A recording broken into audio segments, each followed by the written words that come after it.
পাড়ার সব থেকে ডান পিঠে মেয়েটার যে এমন পরিণতি হতে পারে তা কেউ স্বপ্নেও ভাবেনি। বছর 5 কাটতে না কাটতেই এক অপঘাতে মৃত্যু হয় বিমলার স্বামীর।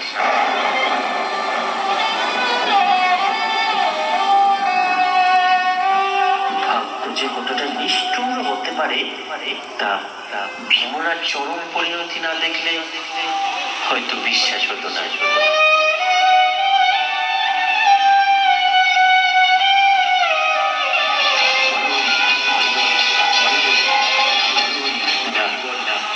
না, এই মৃত্যু নয়, এ যেন এক উৎসব। পালন করতে হবে যে ধর্মীয় রীতি, মানতে হবে যে পূর্বপুরুষের বেঁধে দেওয়া অন্ধ কুৎসিত কুসংস্কারাচ্ছন্ন নিয়মকে। তাই সত্য হারানো বধূকে মহা ধুমধামের সাথে নিয়ে যাওয়া হচ্ছে নদীর তীরে। স্বামী মারা গেছে তো না, স্ত্রীর তো আর বেঁচে থাকার অধিকার নেই।